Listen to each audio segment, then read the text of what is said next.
พวกหมู่เจ้าหันมาเข้าใส่ประคำได้คอยย้ำบอกกล่าวให้เฮาเห็นเนี่ยเป็นหลักยึดเหนี่ยวใจของไทยบ้าน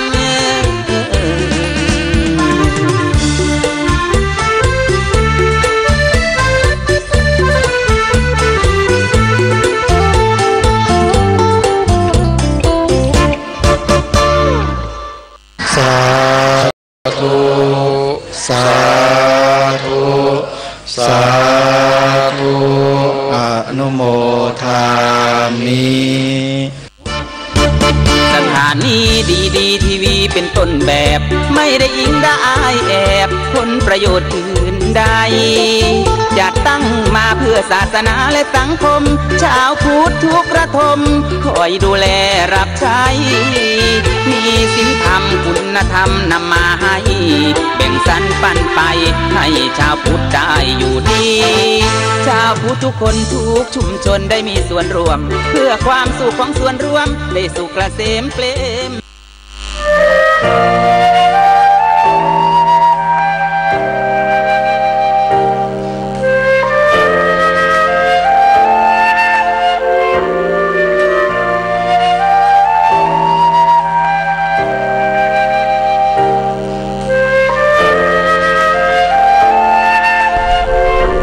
สมเด็จพระนางเจ้าพระบรมราชินีนาถมีพระราชนิยมเรื่องการใช้ผ้าไทยและฉลองพระองค์แบบไทยตั้งแต่เป็นหม่อมราชวงศ์สิริกิติ์กิติยากรทรงเลือกฉลองพระองค์แบบไทยสีงาช้างรอบคอฉลองพระองค์ปากไหมทองพระภูษายกทองในงานพระราชพิธีราชาภิเษกสมรส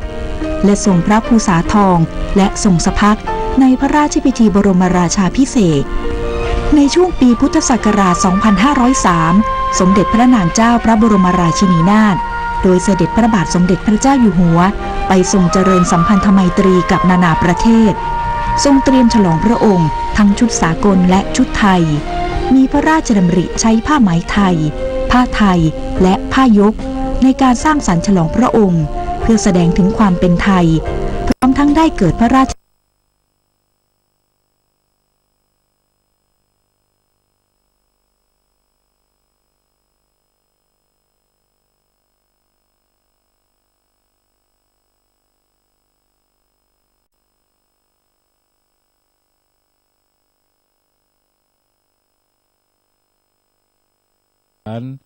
บัณฑิตนักปราชญ์ผู้รู้ในทางพระพุทธศาสนา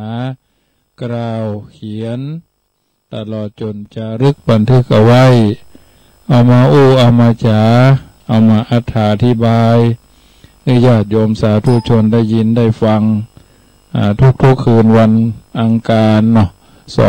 20:30 ถึง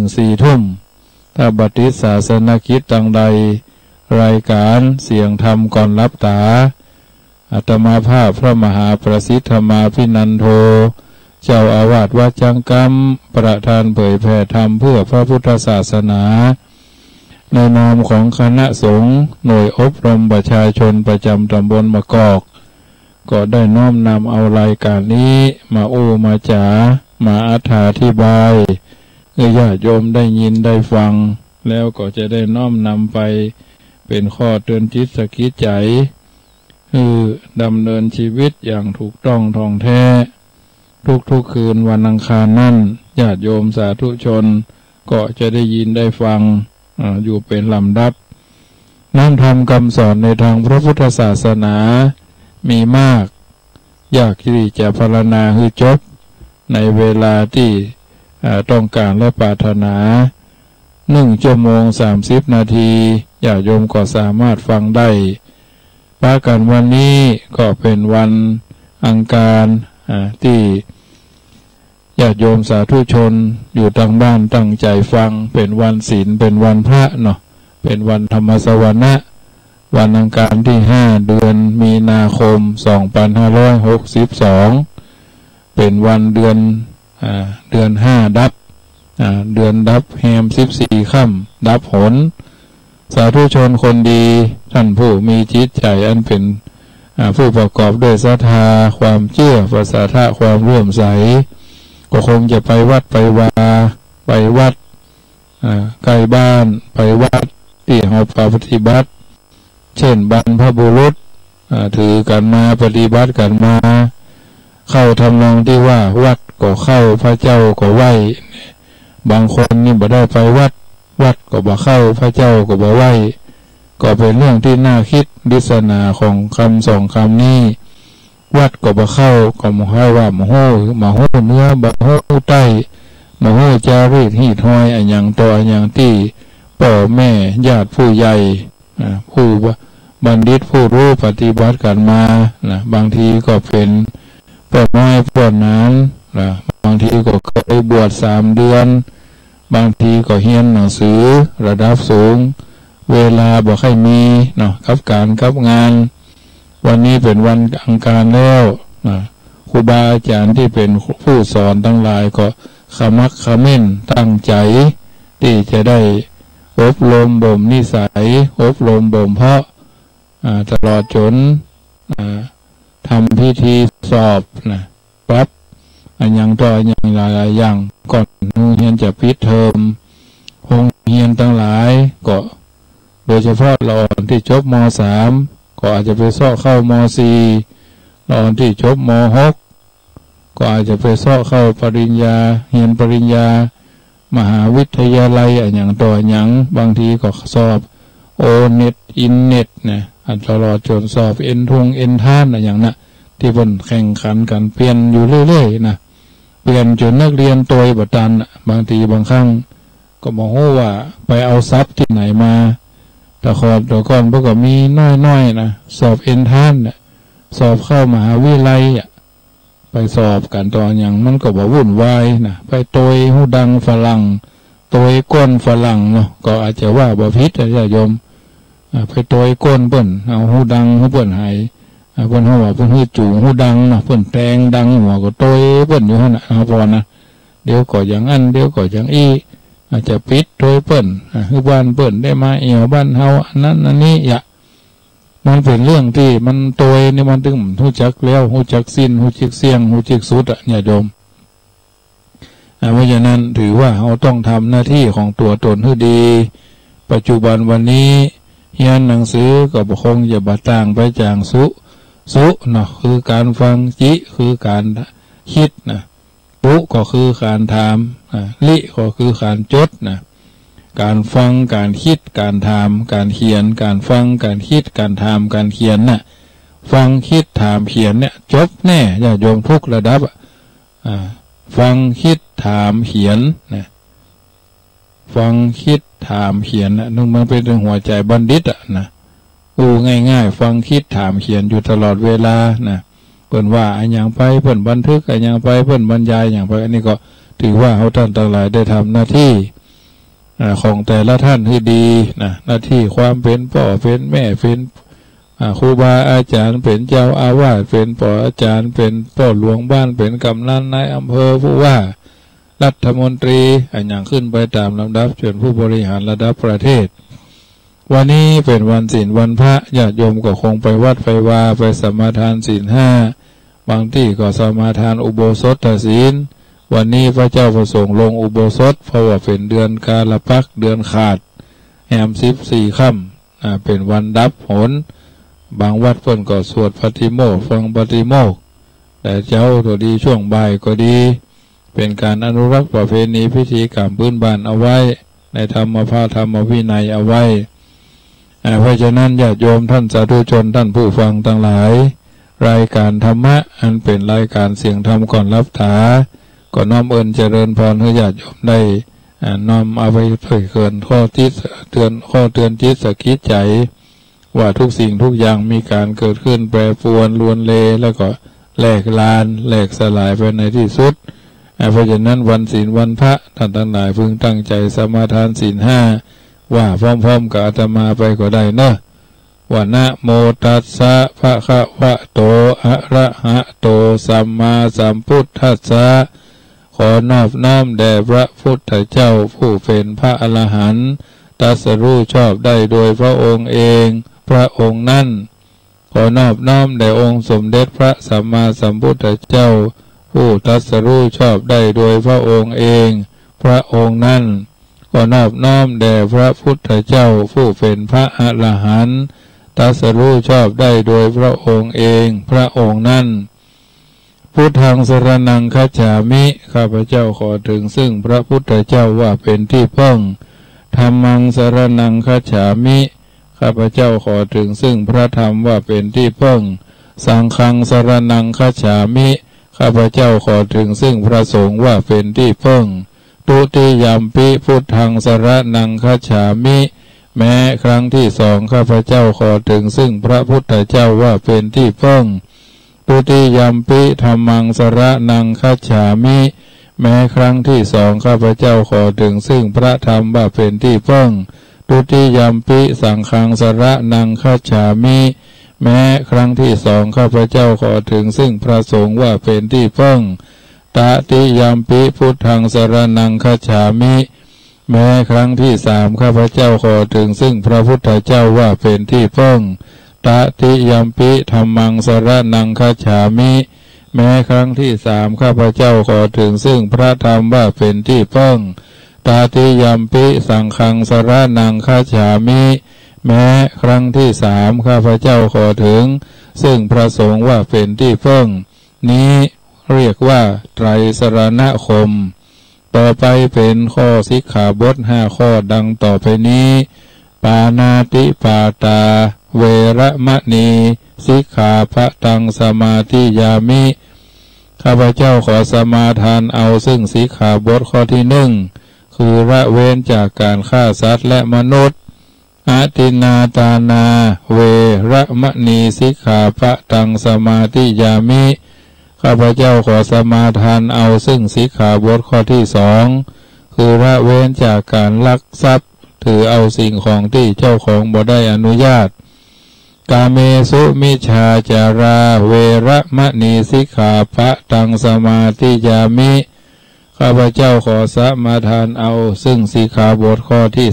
3คือละเว้นจากการประพฤติผิดในกามคือความใคร่ได้ใคร่มีคู่ผัวตัวเมียของท่านผู้อื่นอันมีเจ้าของห่วงแหนรักษาของภัยก็ฮักของภัยก็รักษาห่วงแหนกันตามลำดับมามุสาวาตาเวระมะนีสิกขาปะตังสมาธิยามิข้าพเจ้าขอสมาทานเอาซึ่งสิกขาบทข้อที่4คือละเว้นจากการพูดโปดพูดส่อเสียดพูดคำหยาพูดเพ้อเจ้ออันหาสาระประโยชน์บ่ได้บ่มีบ่ต้องไปแฝงใส่บ่ใหญ่บ่ต้องไปแฝงเอามันเป็นการโกหกมดเท็จเสียอย่างอื่นเสียได้จะไปเสียสัจจะของความเป็นลูกพ่อชายของความเป็นลูกไม่ยิงชายจริงหญิงแท้แน่นอนสบายใจถึง2 ฝ่ายข้อที่5ก็คือสุราเมรยะมัจจะฟมาตัฏฐานาเวระมะนีสิกขาพะตังสมาธิยามิข้าพเจ้าขอสมาทานเอาซึ่งสิกขาบทข้อที่5คือละเว้นจากการดื่มเสพสุรายาบ้ายามายาบะยาอียาไออันเป็นที่ตั้งแห่งความประมาทพลั้งเผลอพลั้งพลาดขาดสติความบ่รู้สึกตัวลดละเลิกก็จะได้สู่สุขสบายถึงครอบครัวตัวตนสังคมประเทศชาติบ้านเมืองไปตามลำดับสิกขาบทถึง5ประการนี้ผู้ใดรักษาก็จะได้ไปถึงสุคติโลกสวรรค์จะได้มีโภคะสมบัติจะได้ไปสู่นิพพานเพราะฉะนั้นพึงชำระพึงช่วยพึงล้างพึงสมาทานให้แน่นแท้แน่นอนทุกคนทุกท่านตลอดกาลละนานตลอดไปอันนี้ญาติโยมสาธุชนตั้งใจสมาทานศีล5อันเป็นเครื่องร้อยรัดอันเป็นเครื่องคัดเกลาอันเป็นเครื่องอบรมบ่มเพาะเป็นเรื่องบ่มเครื่องอบรมบ่มนิสัยเพราะฉะนั้นสมดังนัยยะที่บัณฑิตนักปราชญ์เพิ่นบอกว่าปัญจสิกขาพุทธากล่าวไว้เพื่อเป็นไม้ใต้ส่องโลกโลกีมวลมนุษย์พองพุทธใส่สีองค์พระมุนีศีล5ข้อสร้างสมกุศลผลบุญหอมป้อปัญจศีลาใหญ่ล้ำพ พระพุทธองค์ทรงหื้อวาทศีลเป็นเบื้องต้นความดีประมุขธรรมะมักกะวิธีให้เป็นของดีสืบไปหน้าสืบไปหน้าตุพระอยู่วัดมัวกะกองกะกองงัวควายลงหนองม่วนกะน้ำกะหญ้าจุมหมู่มวลศรัทธามาสู่วัดม่วนกินม่วนตาลเจ็ดล้ำนั่นเนี่ยญาติโยมเพิ่นว่าเอาไว้ตั้งใจเอาไปเป็นข้อเตือนจิตสกิจใจยักษ์บะฮือทารำผิดพลาดคลาดเคลื่อนจากความเป็นจริงวันนี้เป็นวันศีลวันนี้เป็นวันพระจะได้อู้เรื่องธรรมะรักษาธรรมะพระพุทธศาสนามีคำสอนเป็นสัจธรรมซึ่งเป็นความจริงที่สำคัญต่อหนึ่งว่าธัมโมหเวรคติธรรมจาริงธรรมะย่อมรักษาผู้ประพฤติธรรมคำสอนแบบนี้ได้ยินและหู้กันทั่วไปแต่จะสนใจหรือเชื่ออย่างใดแค่ไหนนั่นเป็นแห่งเรื่องหนึ่งเพราะคำสอนนี้เป็นการกำหนดที่แน่นอนตายตัวลงไปว่าผู้ใดประพฤติธรรมผู้นั้นธรรมะย่อมรักษาผู้นั้นซึ่งก็ยากที่จะเชื่อได้โดยง่ายเช่นผู้ประพฤติธรรมบางคนบ่ได้รับการรักษาบ่ได้รับการคุ้มครองอย่างจากไผหรือจากสิ่งใดซ้ำยังถูกละเมิดสิทธิถูกทำร้ายถูกข่มเหงรังแกหรือได้รับความยากลำบากก็มีจึงบ่แน่ใจว่าจะประพฤติธรรมแล้วธรรมจะรักษาหรือไม่ข้อนี้ประเด็นก็ต้องพิจารณาหลายแง่หลายมุมท่านผู้ฟังทั้งหลายจำต้องอาศัยเหตุคือเรื่องที่เกิดขึ้นผลคือเรื่องที่โดยมาและข้อเท็จจริงที่ปรากฏเป็นหลักฐานเป็นหลักแหล่งเป็นหลักธรรม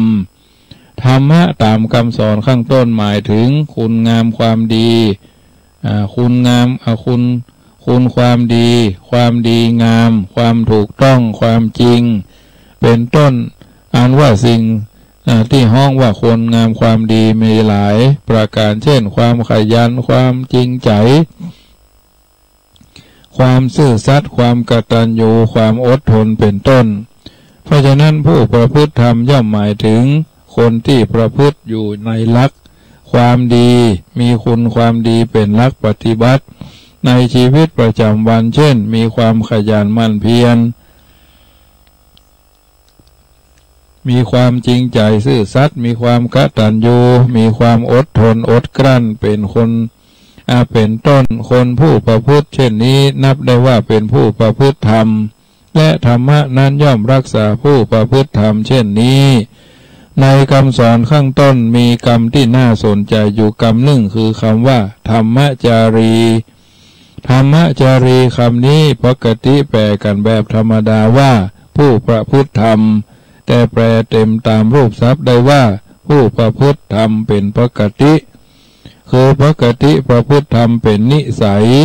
ประพฤติธรรมเป็นประจำประพฤติธรรมบ่อยๆบ่ใช่ประพฤติเพียงตัวสองตัวครั้งสองครั้งหนสองหนหรือประพฤติแบบทิ้งคว้างขอไปทีจะเอาประสบการณ์จะเอาใบผ่านงานบ่จริงบ่นักแน่นเมื่อพิจารณาตามนี้ย่อมเข้าใจได้ว่าการที่ธรรมะจะรักษานั้นย่อมรักษาผู้ประพฤติปฏิบัติธรรมเป็นปกติบ่ใช่จะรักษาผู้ประพฤติธรรมที่บ่มั่นคงนักแน่นได้เสมอไปเมื่อเป็นดังนี้ย่อมบ่งความค่อนข้างชัดเจนว่าคนที่ประพฤติธรรมบางคนที่บ่ได้รับการรักษาดูแลคุ้มครองจากธรรมะเนื่องจากบ่ได้ประพฤติธรรมเป็นปกติคำว่ารักษาในคำสอนนี้หมายถึงการคุ้มครองให้ปลอดภัยให้ปลอดอันตรายการป้องกันให้ภัยอันตรายเกิดขึ้นการกำจัดปัดเป่าภัยอันตรายที่เกิดขึ้นแล้วให้หมดให้เสี่ยงไปรวมหมายถึงการรักษาราบยศราบผลทรัพย์สมบัติที่มีอยู่ศักดิ์ศรีชื่อเสียงเกียรติยศ เกียรติทรัพย์เกียรติศักดิ์ความสุขความสงบเข้าไว้ตัวธรรมะนั้นย่อมรักษาผู้ประพฤติปฏิบัติธรรม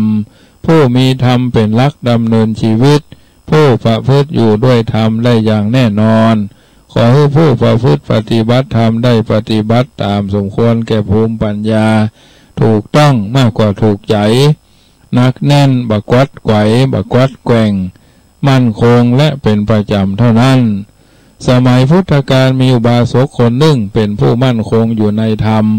ต้องการจะฟังเทศน์ของลูกบ่าวหรือลูกชายจัดสถานที่อย่างสวยงามไว้กลางหมู่บ้านออกไปฟังเทศน์ร่วมกับคนในบ้าน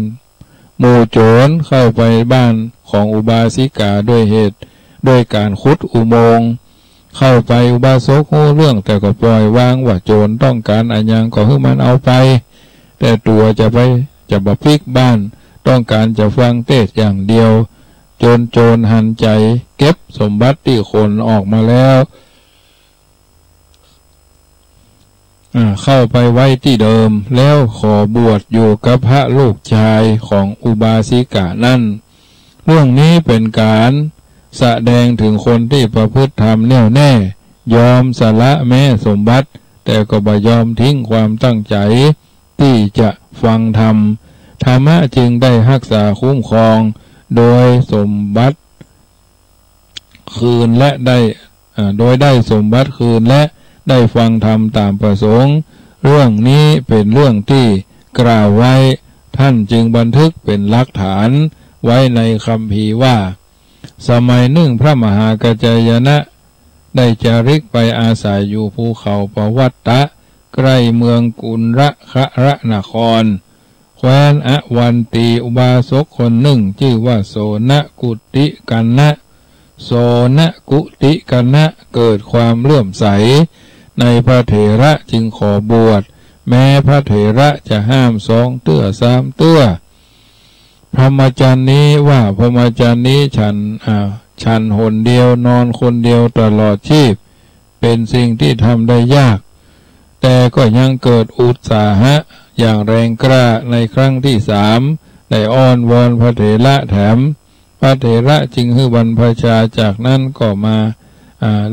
บรรพชาจากนั้นมาแถม3 ปี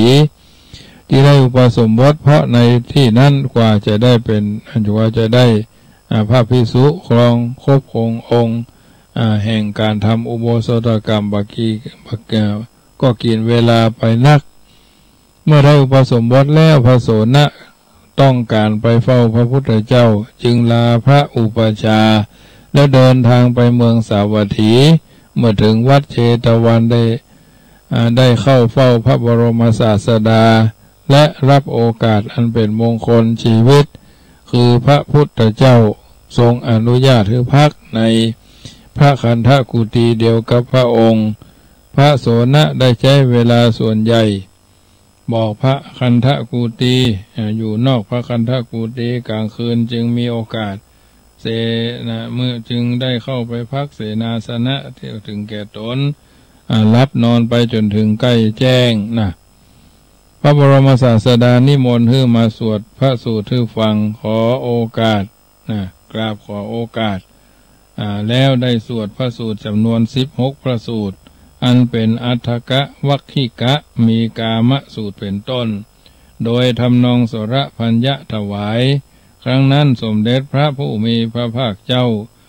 จำได้ทรงอนุโมทนาเป็นพิเศษได้ประทานสาธุการแก่พระเถระทั้งหลายในประชุมชนองค์กรที่เพิ่นมีการประชุมกันกาอย่างกันกานี่เป็นต้นมีการามสูตรเป็นเช่นเดียวกับเพราะฉะนั้นส่วนพระโสนะใช้เวลาส่วนใหญ่อยู่นอกพระคันธกุฏีกลางคืนจึงเข้าไปพักในเสนาสนะที่ถึงแก่ตนรับนอนไปจนถึงรุ่งพระบรมศาสดานิมนต์ให้มาสวดพระสูตรให้ฟังกราบขอโอกาสแล้วสวดพระสูตร16 สูตรอย่างที่ว่าไปแล้วอันนี้ก็เป็นส่วนหนึ่งที่สาธุชนท่านผู้ฟังทั้งหลายต้องคิดต้องพิจารณาตามสมควรแก่ภูมิปัญญาครั้งนั้นสมเด็จพระผู้มีพระภาคเจ้าจึงอนุโมทนาเป็นพิเศษ ได้ประทานสาธุการแก่ท่านในเวลาจบสรพัญญาว่าดีละดีแล้วภิกษุเอ๋ยดีละดีแล้วภิกษุเอ๋ยเมื่อพระพุทธเจ้าทรงประทานสาธุการเล่าเทวดานาคคุดต่างก็กล่าวสาธุการพร้อมกันจนเสียงดังกึกก้องไปทั่วเทวโลกถึงพรหมโลกแม้เทวดาที่สถิตอยู่ในบ้านของอุบาสิกาผู้เป็นแม่ของพระโสนะก็เปล่งวาจาสาธุการเหมือนกันเมื่ออุบาสกอุบาสิกาถามว่าสาธุการทำไมก็ได้เล่าผู้ฟังว่าพระโสนะได้อยู่ในพระคันธกุฏีเดียวกับพระพุทธเจ้าได้แสดงธรรมแก่พระพุทธองค์พระพุทธองค์ทรงประทานสาธุการแก่ท่านแม้เทวดานาคคุดและตัวเองก็ได้สาธุการแก่ท่านเช่นนั้น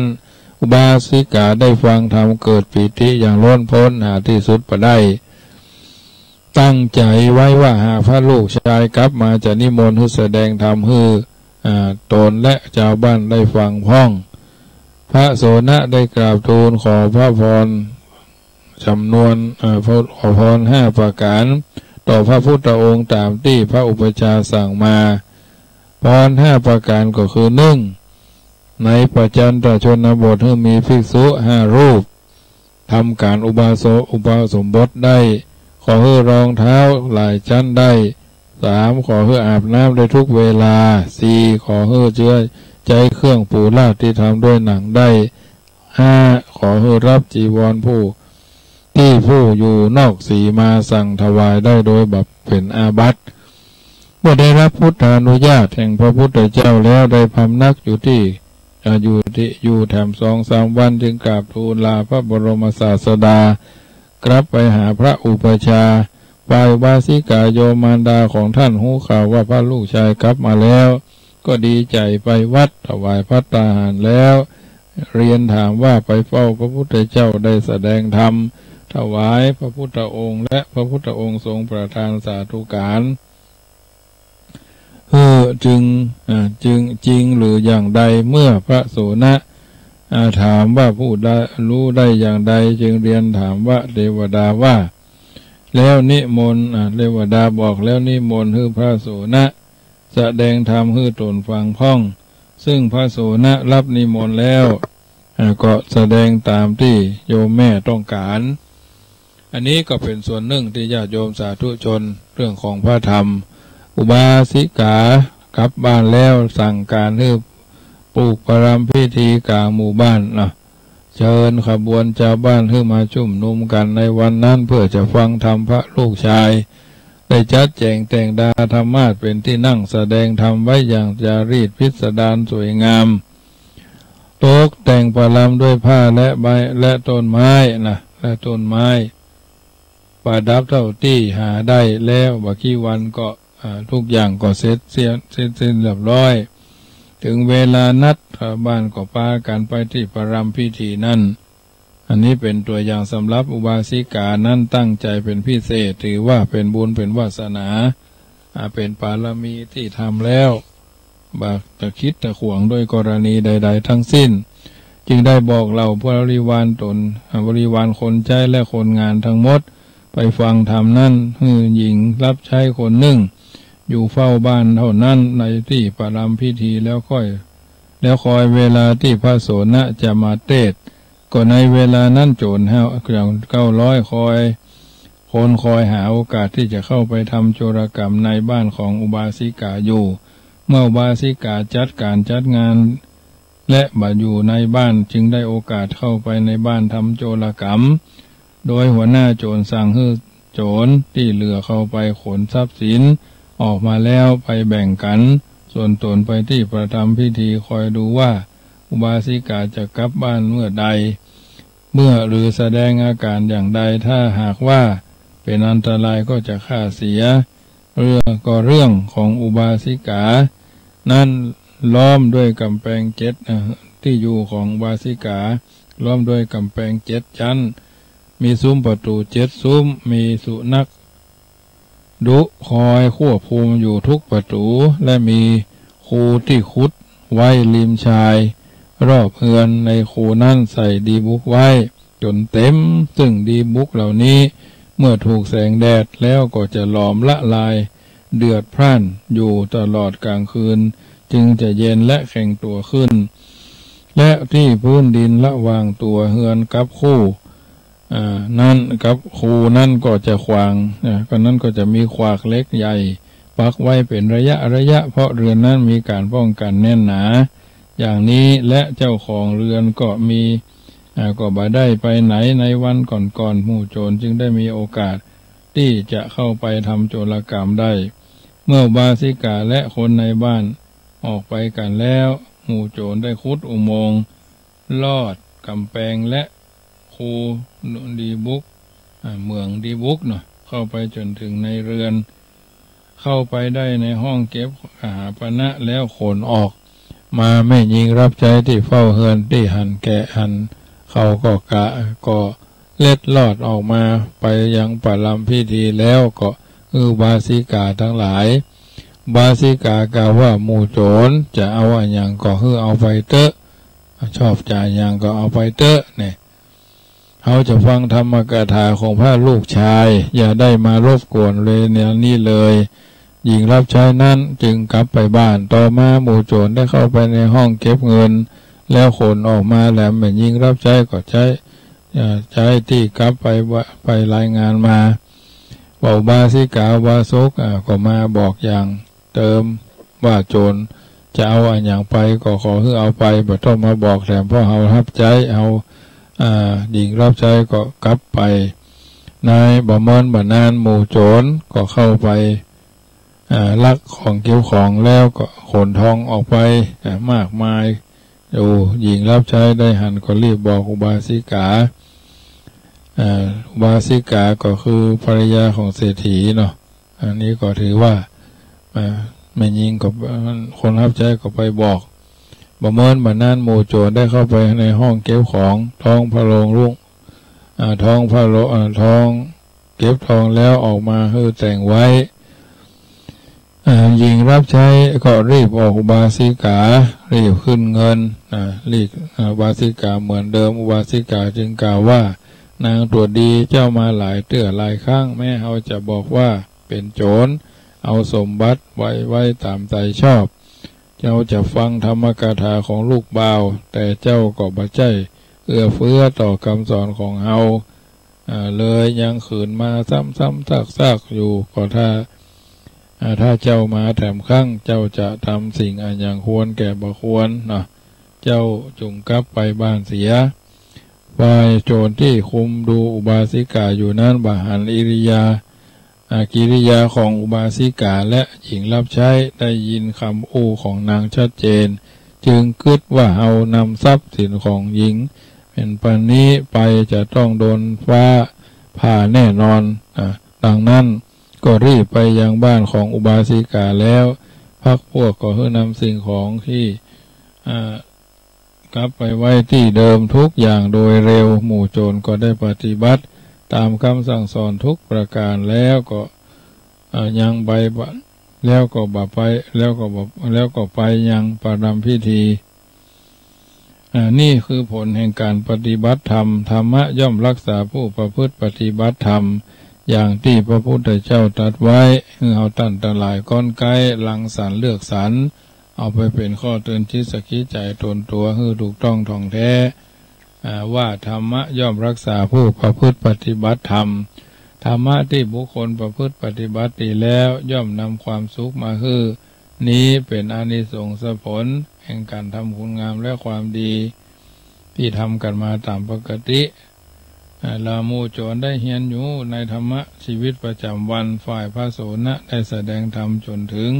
สว่างจึงลงจากธรรมะหัวหน้าโจรเข้าไปหาอุบาสิกาแล้วกล่าวขอโทษเมื่ออุบาสกอุบาสิกาเรื่องอะไรยังเพราะฉะนั้นจึงบอกว่าตัวเป็นโจรจึงผูกอาฆาตมาร้ายว่าประสงค์จะฆ่าอุบาสิกาเป็นยืนคุมอยู่ตรงนี้อุบาสิกาฟังแล้วก็ยกแม่หมู่โจรที่เหลือก็กล่าวขอโทษอุบาสิกาเหมือนกันเมื่ออุบาสิกา ยกโยดฮือยกโทษฮือกับหมู่โจรก็ขอร้องฮืออุบาสิกาและบาสิกากับบอกลูกพระลูกชายฮือรีบพวกตนฮือเป็นศิษย์ด้วยหมู่ตนจะต้องรบกวนทิศตามพระลูกชายของอุบาสิกาไปอุบาสิกานำเรื่องนี้ไปกล่าวฮือพระเถระทั้งหลายท่านก็ยินดีรับมือเขาบวชแล้วนั่งหน้าฮือตั้งอยู่ในศีลย่อมาเพื่อหมู่โจรเขาหมู่เขาได้อุปสมบทก็ได้ฮือกรรมฐานแก่ภิกษุเหล่านั้น100 รูปต่อกรรมฐาน1 อย่างคือ800 รูปเท่านี้แหละเป็นพระกรรมฐาน9พระกรรมฐาน9อย่างต่างกันแล้วขึ้นไปบนภูเขาลูกนึ่งแยกย้ายกันบำเพ็ญสมณธรรมพระบรมศาสดาประทับอยู่ที่วัดเจตวันมหาวิหารซึ่งอยู่ห่างจากภูเขานั้นถึง120 โยชน์ทรงหันภิกษุเหล่านั้นบำเพ็ญสมณธรรมและกำหนดไปเทศนาดีตรงกับความประพฤติของหมู่เธอแล้วทรงเปล่งพระรัศมีไปอย่างหนึ่งไปประหนึ่งว่าประทับนั่งอยู่ตรงกลางแห่งพุทธบริษัทได้ตรัสพระคาถารับรองว่าเมตตาวิหาริโยภิกขุปะสันโนพุทธศาสเนอธิคัจเฉปะทังสันตังสังสาสังขารูปะสมะนังสุขังสันจิตจะสินจะภิกขุอิมังนาวังสิตาจะหะรุเมสติเจตวาราคันจะโทสันจะตะโตนิพานะเมหิสิภิกษุผู้ประพฤติด้วยเมตตาเป็นอาจินเลื่อมใสในพระพุทธศาสนาพึงบรรลุพึงบรรลุพระอุปสมบทอย่างสงบคือนิพพานเป็นที่เข้าไปสงบสังขารอันทำสุขมาฮือภิกษุทั้งหลายเจตเธอจงคิดเมื่อออกทำตัวกับตนฮือออกจากตัวกับตนแล้วจะอยู่สุขสบายกันทั่วหน้าอันนี้เป็นรายการเสียงธรรมก่อนรับตาตั้งสถานีวิทยุขึ้นพระพุทธศาสนาวัดฝายหินตำบลสุเทพอำเภอเมืองจังหวัดเชียงใหม่ส่งสัญญาณจากวัดจังกำตำบลมะกอกอำเภอป่าซางจังหวัดลำพูนญาติโยมสาธุชนได้ยินได้ฟังแล้วก็นำไปเป็นข้อเตือนที่สักคิดใจจักไม่ได้ทัดลำผิดพลาดคลาดเคลื่อนจากความเป็นจริงโดยสิ่งที่ปรากฏเป็นรูปเป็นร่างเป็นคิดจลักษณะเอาท่านทั้งหลายหูรักการรักเกณฑ์รักแหล่งรักธรรม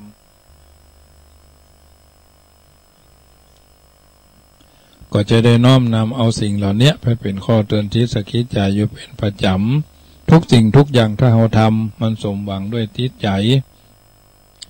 สมหวังด้วยการตั้งใจทั้งนั้นความตั้งใจเป็นจุดเริ่มต้นแห่งความสำเร็จญาติโยมเพราะเมื่อตั้งใจแล้วย่อมดำเนินไปตามที่ตั้งใจไว้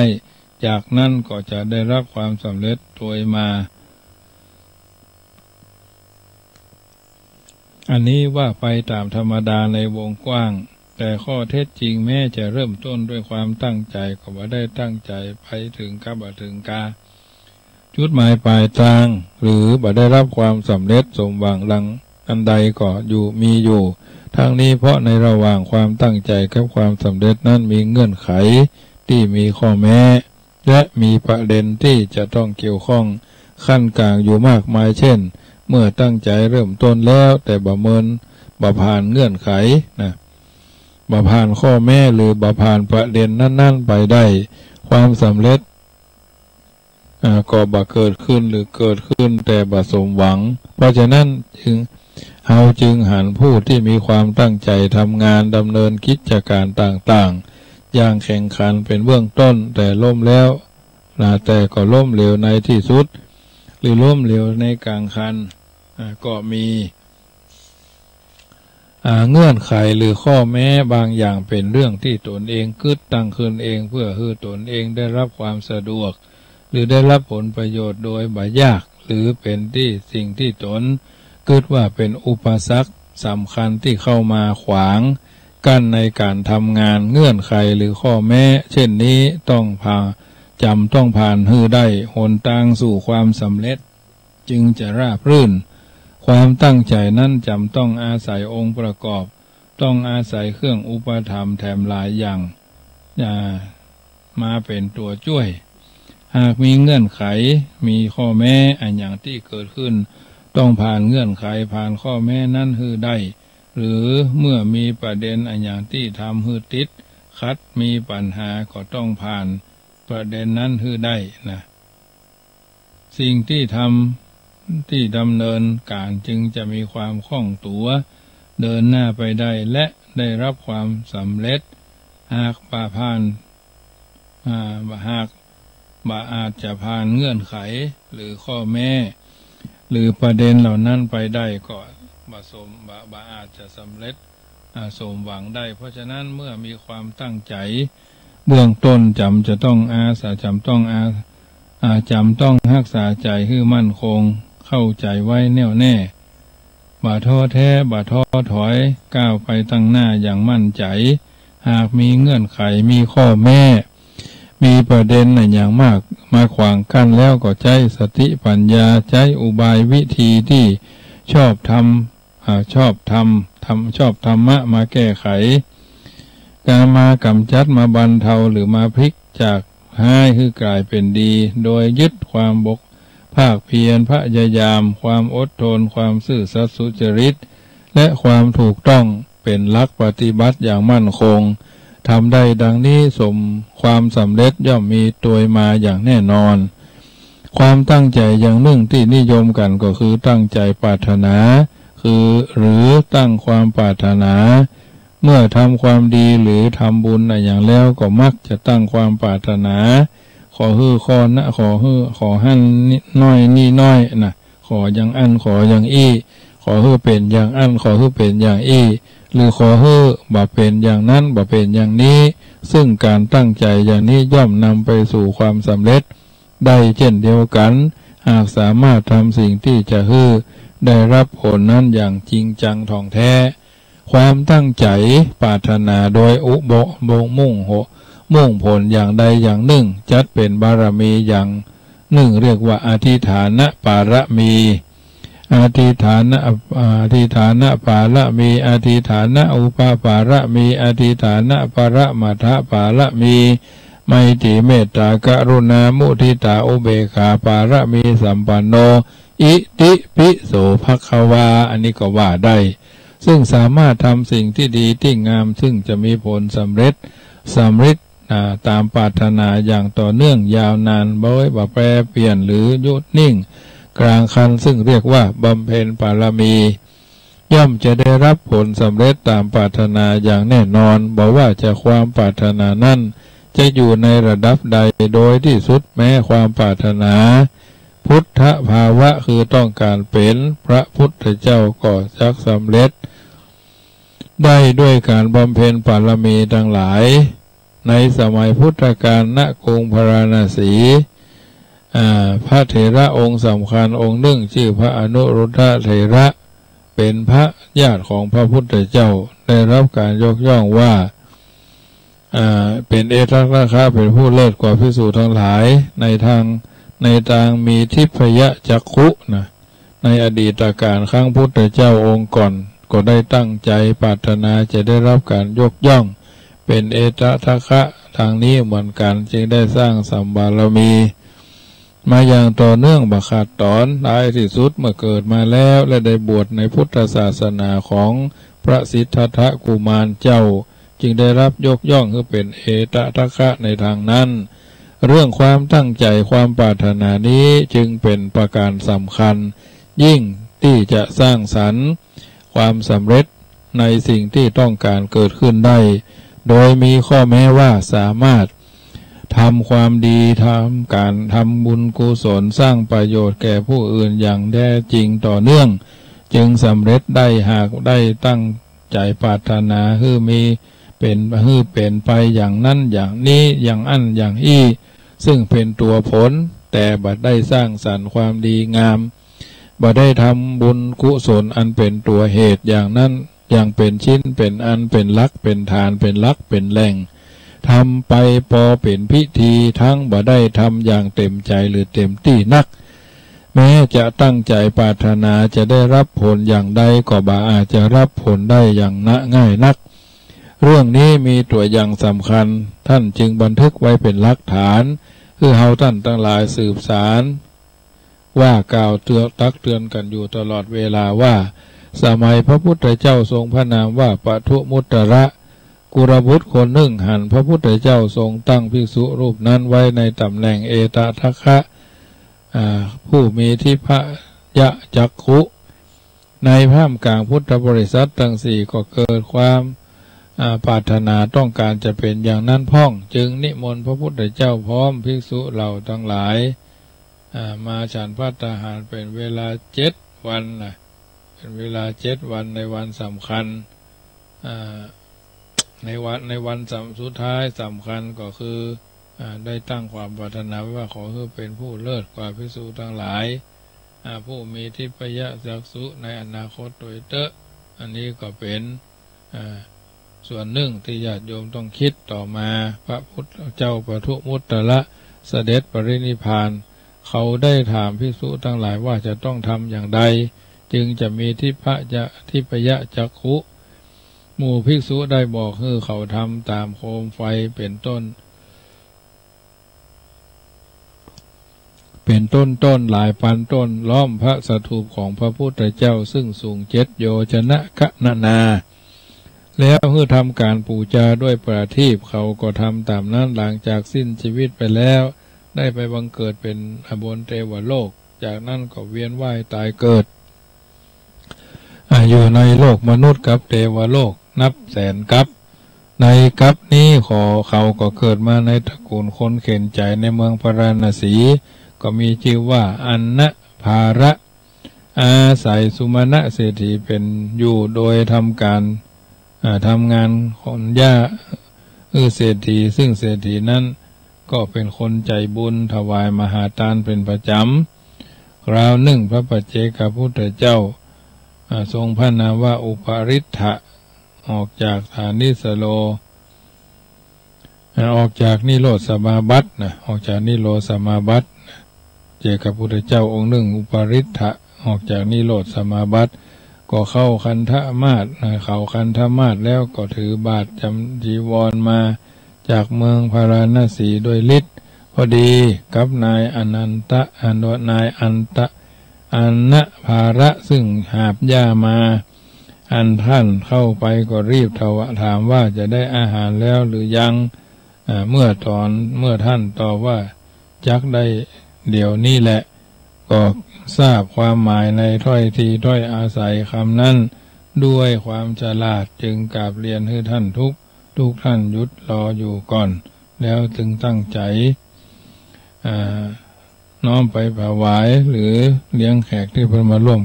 งานเนาะกลับบ้านไปถามภรรยาว่าอาหารที่หุงไว้สำหรับคนเสร็จหรือยังเมื่อภรรยาตอบว่าเสร็จแล้วก็รีบไปที่พระปัจเจกพุทธเจ้า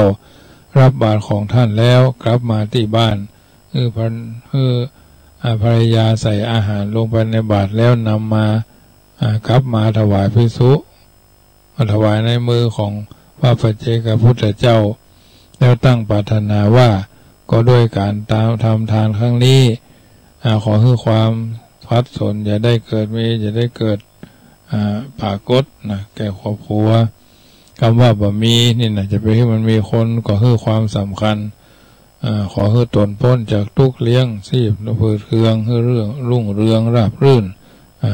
ไปตามลำดับก็ได้ฟังคำสอนสิ่งละอันพันละน้อยเหล่านี้ก็ถือว่าบุญกุศลที่ท่านได้ทำเทวดาก็รักษาเทวดาก็สรรเสริญ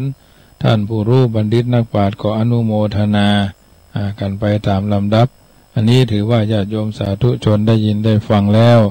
ก็ถือว่าเป็นสัจธรรมความจริงเป็นน้ำธรรมคำสอน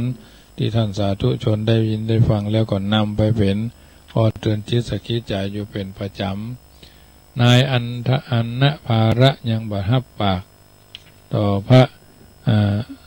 ต่อเศรษฐีว่าที่เพิ่นบอกว่าเธอบารับเงินเพื่อแลกกับบิณฑบาตท่านตาลก็ว่าเป็นอย่างแต่เธอรับเงินปันกหาปณะไปแล้วแบ่งส่วนบุญให้ฉันก็แล้วกันนะนายอันวะอันนะภาระยังบารับปากขอไปถามพระก่อนจึงตอบได้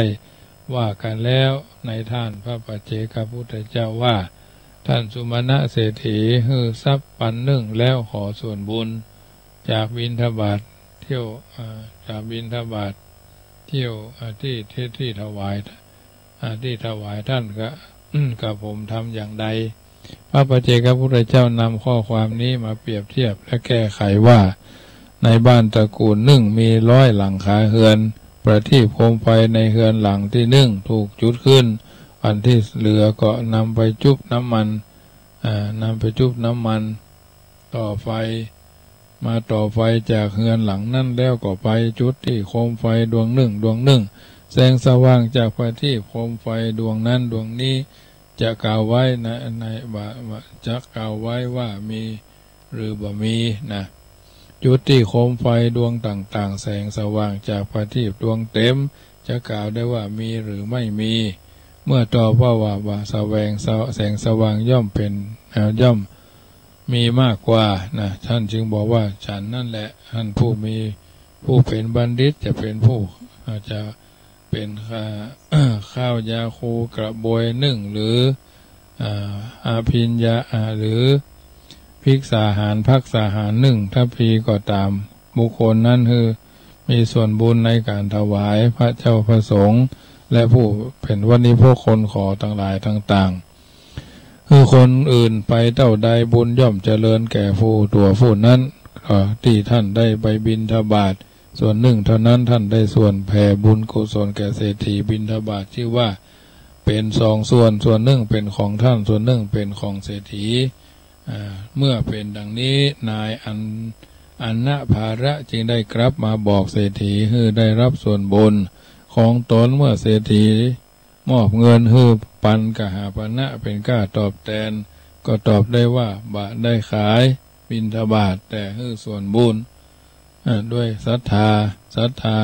เศรษฐีก็เริ่มใส่ไปว่าต่อไปบ่ต้องทำการทำงานเป็นลูกจ้างของตนแถมจึงขอให้มาปลูกบ้านอยู่ใกล้เคียงกันเนี่ยอันนี้เป็นต้นบิณฑบาตที่เที่ยวแก่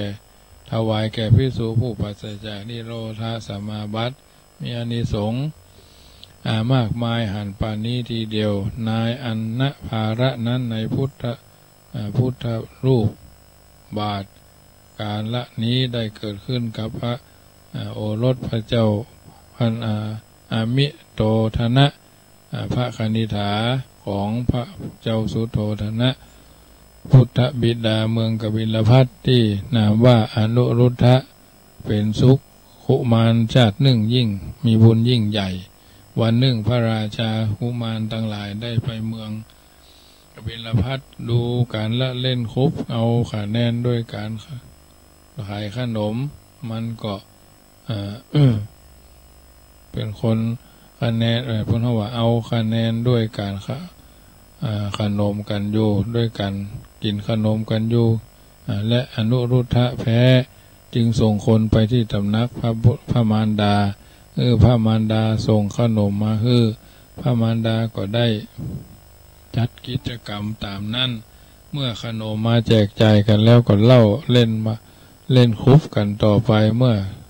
ส่งแพ้แล้วก็ส่งคนอื่นไปเช่นนั้นได้ขนมมาส่วนเดิมในครั้งที่4พระมารดารับสั่งไปว่าขนมบ่มีพระเจ้าอนุรุทธะเมื่อได้ยินว่าขนมบ่มีก็สำคัญว่าคำนี้เป็นชื่อของขนมแม้บ่เคยได้ยินคำว่าไม่มีมาก่อนจึงส่งคนไปทูลพระบาทส่งขนมบ่มีนั้นมาพระมารดาสามารถซับฟังดำดิได้พระโอรสสอนอนุรุทธะบ่เคยมีเคยบ่ได้ยินคำว่าบ่มีจึงบ่ฮู้ว่าหมายถึงอะไรอย่างจะทำอย่างใดจึงบ่ฮู้ว่าได้ว่าบ่มี คืออันอย่างทรงดำริแล้วก็ทรงล้างถาดทองหลัดใบหนึ่งแล้วปิดด้วยถาดทองคำแถมใบหนึ่งทรงไปยังทรงไปถึงเกยส่งบอกพระกุมารว่าขนมบะหมี่อยู่ในถาดนี้ขณะที่คนรับใจถือถาดทองไปนั้นเทพยดาตั้งหลายผู้รักษาพระนครคิดว่าพระกุมารอนุรุทธะได้ถวายทานไว้ในอดีตบ่เคยได้ยินคำว่าบะหมี่และบะหมี่บ่ฮู้ว่าบะหมี่นั่นคืออันหยังแม้เธอนั้นแม้เธอหันถาดเราก็คงบ่ฮู้คงโกรธพระบิดามารดานะและบ่ฮู้ว่าจะไปว่าอันหยังกับไผที่ใดเมื่อใดคราวใดนะต่อจากนั้นบ่เคยได้ยินคำว่าไม่มีและบ่ฮู้ว่าบ่มีนั่นคืออันหยังแม้เธอหันถาดเปล่าก็คงบ่ฮู้คงโกรธพระมารดาว่าโกหกเพราะในถาดว่างเปล่าจึงได้เนรมิตขนมไว้ในถาดสองในทองเมื่อนุรุทธะนะเปิดถาดออกแล้วกินขนมก็ได้อบอวลไปทั่วเมืองเมื่อสะเวยเข้าไปแล้วกินนั้นก็ได้แผ่ไปตลอดเส้นประสาทของแต่ละคนสำหรับอนุรุทธะเลิกเล่นครบแล้วได้ไปถามพระมารดาว่าประสงค์ฮักตนหรืออย่างใดจึงบ่ทำขนมบ่มีให้ได้เสวยมาแต่แรกนะและเมื่อพระมารดาตอบว่าเป็นที่รักยิ่งกว่าอย่างดวงใจของแต่ละคนแต่ละท่านเมื่อเหล่านี้เป็นสิ่งที่ทุกคนจะต้องเอาความเอาใจใส่ดังนั้นถือว่าทุกคนได้ดำเนินชีวิตอย่างถูกต้องท่องแท้มาตามลำดับน้ำธรรมคำสอนที่ท่านสาธุชนได้ยินได้ฟังนี้ก็เป็นส่วนหนึ่งที่ได้เป็นประทีปธรรมนำตัวทำตนให้พ้นจากความบาถูกบาดีบางงามด้วยประการละต่างๆให้เป็นของถูกของให้เป็นของดีมีศักดิ์มีศีลมีกล้ามีศีลญาติโยมรายการเสียงธรรมก่อนรับตาตั้งสถานีวิทยุFM ความถี่104.50ส่งสัญญาณจากวัดยังกำสู่วัดไฟหินทุกคืนวันอังคารญาติโยมที่อยู่ตั้งไหนชุดไหนม่วงใดมีโอกาสกดโทรศัพท์มาทักทายกันได้รายการนี้เป็นส่วนหนึ่งที่น้อมเอาน้ำธรรมคำสอนมาขยายผายแผ่เปิดของความที่มันง่ายกับใจผายถึง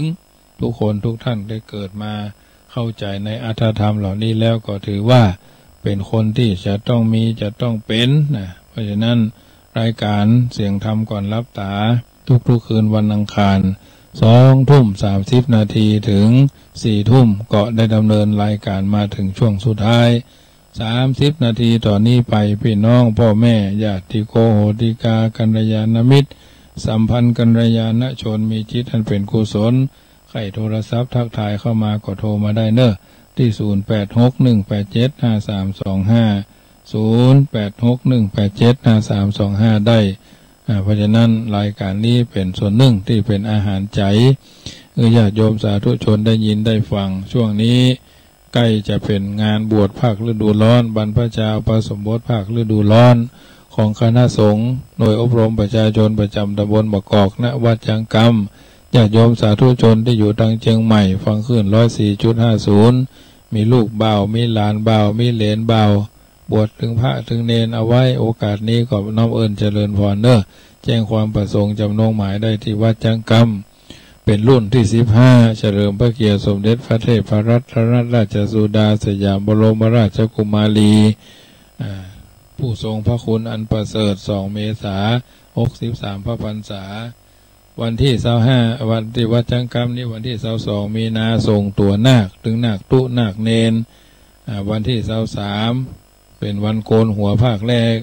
ง5 โมงเป็นต้นไปแล้วก็วันที่24แห่นาคนะแห่นาคจากวัดบ้านกองมาตามลำดับที่เคยปฏิบัติกันมา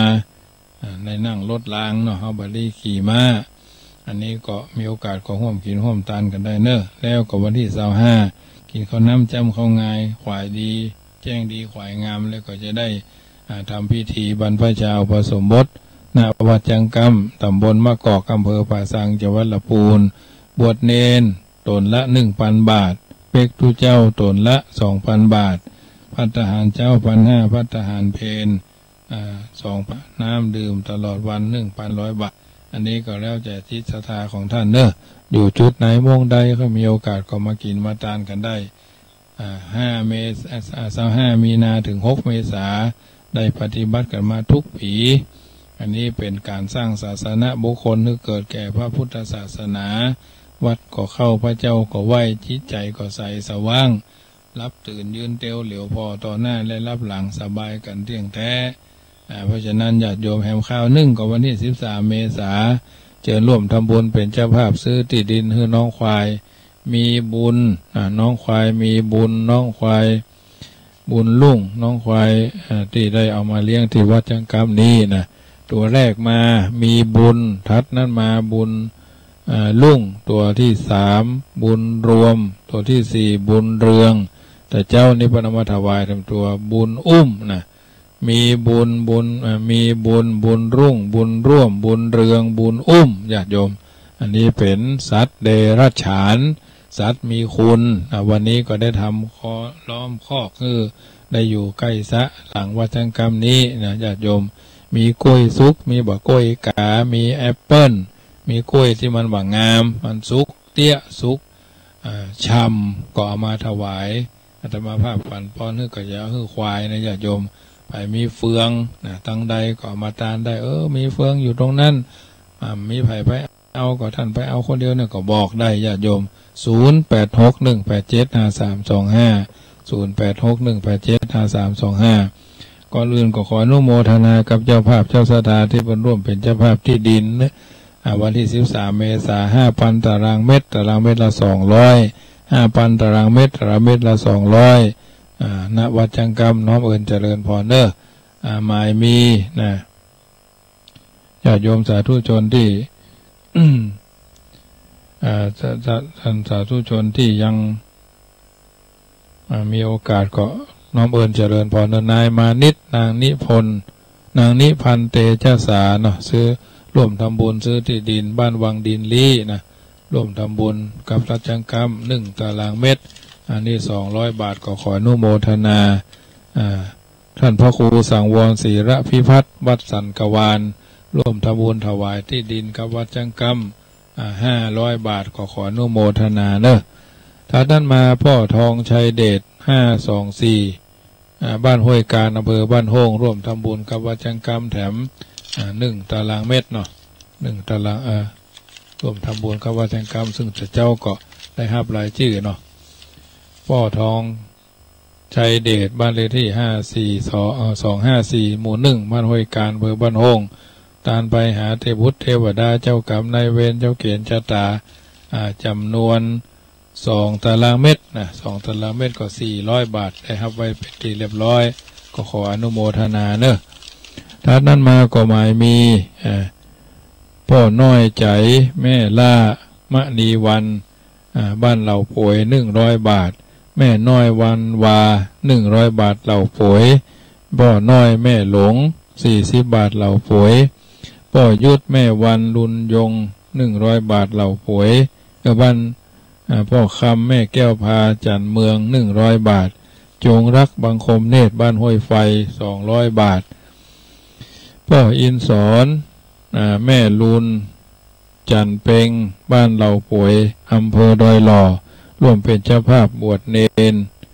บวชพระเนาะภาคฤดูร้อน1 ตนนายเสน่ห์นางสุยชายอินทนันบ้านเหล่าป่วยเป็นเจ้าภาพบวชเป็กตุเจ้า1 ตน 2,000 บาทแม่จันชัยบ้านต้นแห่นน้อยร่วมซื้อที่ดิน3 ตารางเมตรจำนวน600 บาทก็ขออนุโมทนากับสาธุชนคนดีเนอะอยู่จุดไหนม่วงใดเป็นเจ้าภาพกันคนละเล็กละน้อยก็อนุโมทนาทัดนั้นมาก็หมายมีแม่ล่าบ้านโป่งแม่รอบอำเภอตุ้งหัวจ้างร่วมทำบุญแถม300 บาทอันนี้ญาติโยมได้ยินได้ฟังแล้วก็ขออนุโมทนาเนอะกุศลจิตกุศลเจตนาที่ท่านสาธุชนอยู่ตั้งเชียงใหม่อยู่ตั้งหลับปูนนะก็น้อมเอิญเจริญพรเนอะเป็นเจ้าภาพร่วมกันได้25 มีนาบวชพระ เป็กตุภาคฤดูร้อนรุ่นที่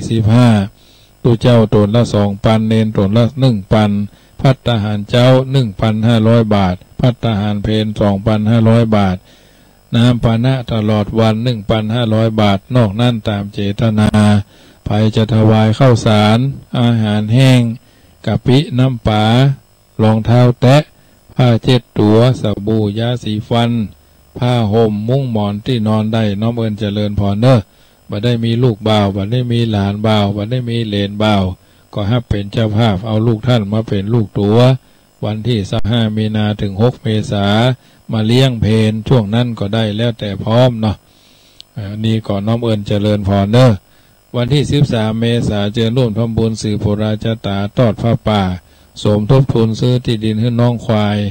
ณวัดจังกรรมญาติโยมสาธุชนทั้งหลายเป็นเจ้าภาพซื้อที่ดินโดยการจะได้ซื้อที่ดินให้น้องควายมีบุญน้องควายบุญลุ่งน้องควายบุญร่วมน้องควายบุญเรืองน้องควายบุญนะมีบุญรุ่งบุญร่วมบุญเรืองบุญนะญาติโยมสาธุชนทั้งหลายณวัดจังกรรมเนอะกึดจะได้ค่อยจะถึงแพงจะเติงก็ทำบุญที่วัดจังกรรมได้ที่โทรศัพท์อาตมาภาพ086-187-5325 บอกเจ้าแต่นั้นถ้าว่ามีโอกาสจะทำบุญอันใดอันหนึ่งก็โอนเข้ามาทางธนาคารกรุงไทยโลตัสป่าซางก็ได้ที่กองทุนเลี้ยงควายหมายเลขบัญชีก็79800021894 อันนี้เป็นเบอร์ของธนาคารกรุงไทยโลตัสป่าซางกองทุนเลี้ยงควายฉะนั้นซื้อกล้วยสุกกาพักกะถินกายาแห้งยาสดก็น้อมเอิญเจริญพรได้เนอะเป็นกองทุนคนละเล็กคนละน้อยเดี๋ยวนี้มี5 ตัวพอดีนะมีญาติโยมทำน้อมมาถวาย3 ตัวไทยเมื่อวันที่20 ธันวาแล้วก็2 เมษายนนี่ทำช่วง1อันนี้ก็2 ตัวที่วัดจังกรรมรวมแล้วเป็น3 ตัวญาติโยมพนมาถวาย3 ตัวเอาซื้อ2เอาอันประชาสัมพันธ์ด้วยว่า2 ตัว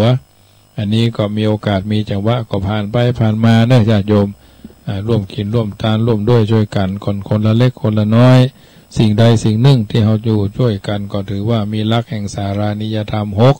เข้าไปตั้งกายประกอบด้วยเมตตาเข้าไปตั้งกรรมประกอบด้วยเมตตาเข้าไปตั้งความคิดวิจารณญาณก็ประกอบด้วยเมตตามีโอกาสขอร่วมด้วยช่วยกันการที่ได้ฟังน้ำธรรมคำสอนจากครูบาอาจารย์บัณฑิตนักปราชญ์ผู้ว่า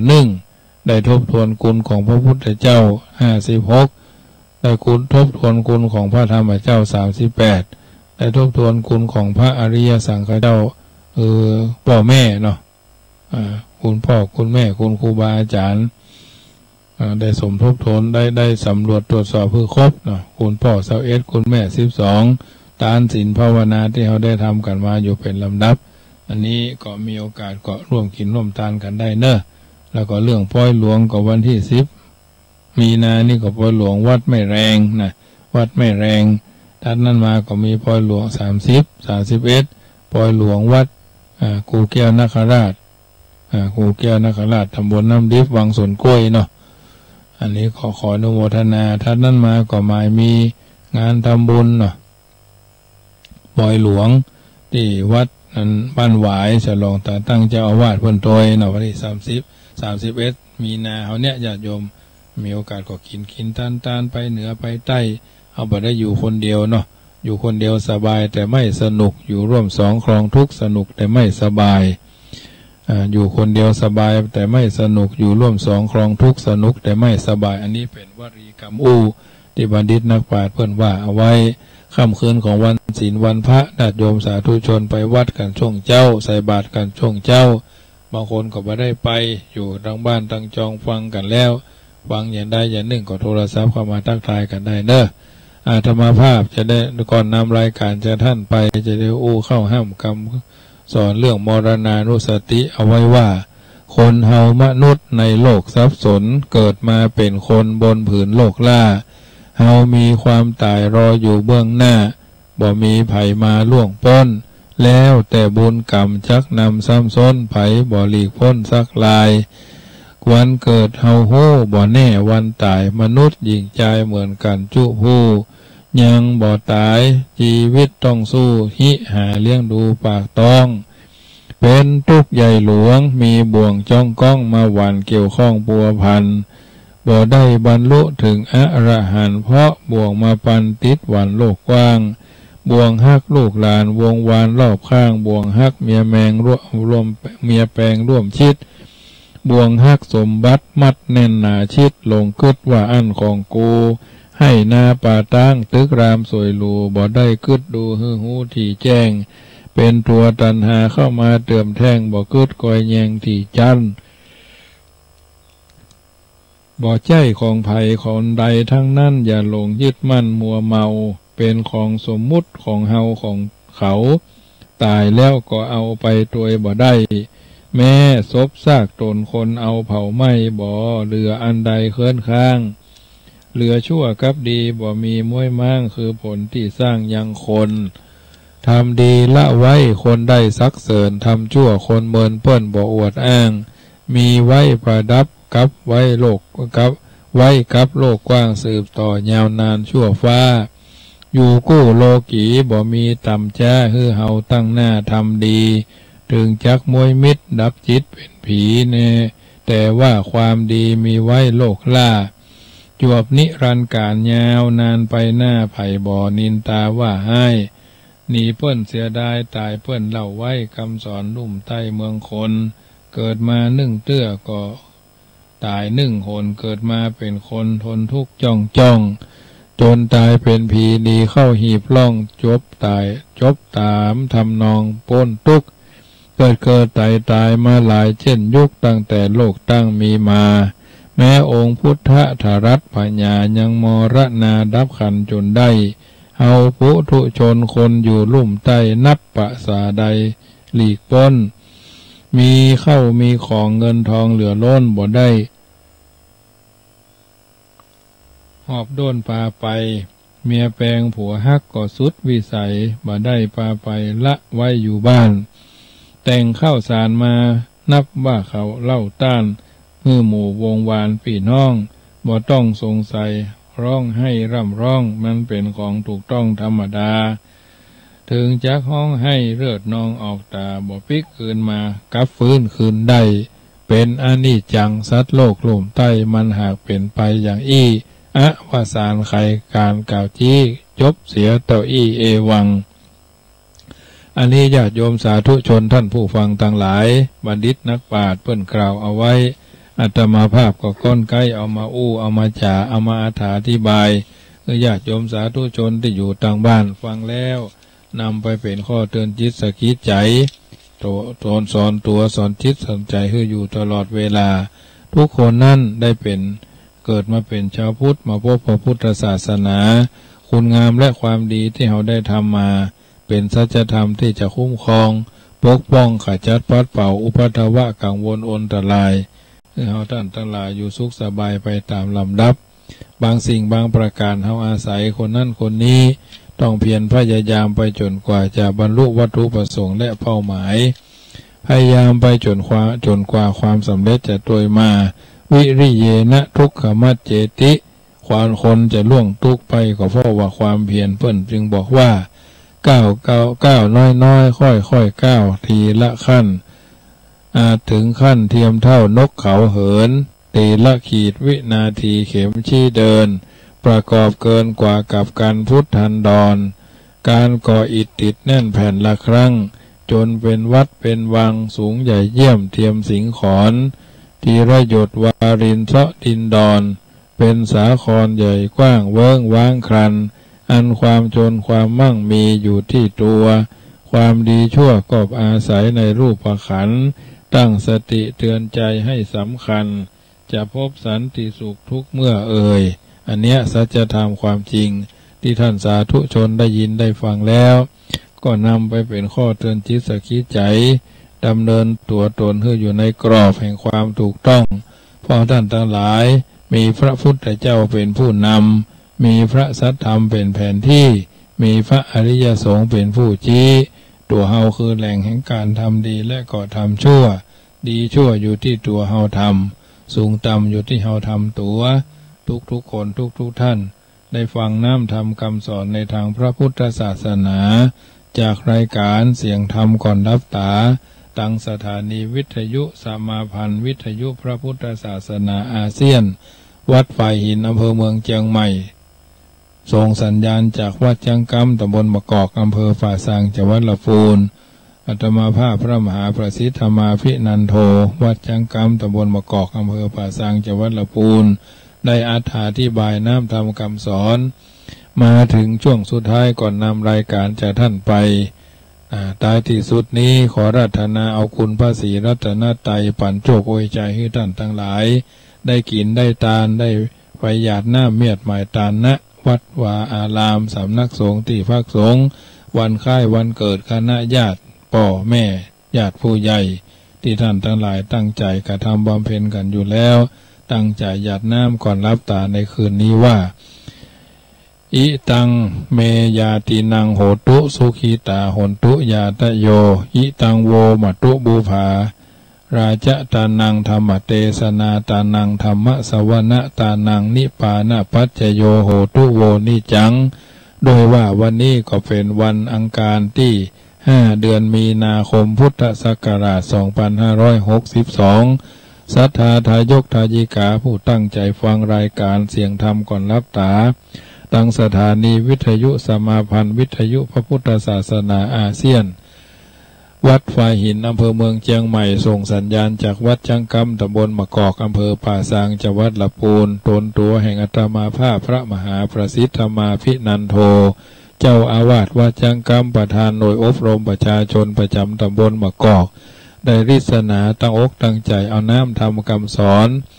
มาอธิบายสาธกยกเป็นพุทธภาษิตธรรมภาษิตของครูบาอาจารย์ที่สอนกันมาเป็นลำดับลำดามาจุจอดลอดถึงพึงปัจจุบันวันนี้บุญญาราศีดังกล่าวอาจจะเป็นวันคล้ายวันเกิดของท่านสาธุชนทุกคนทุกท่านอาจจะเป็นวันสำคัญในวิถีชีวิตประจำวันของท่านทั้งหลายต่างคนก็ต่างได้ไปวันพระไปวันศีลเป็นวันธรรมสวนะวัดใกล้บ้านสำนักสงฆ์ใกล้บ้านอารามใกล้บ้าน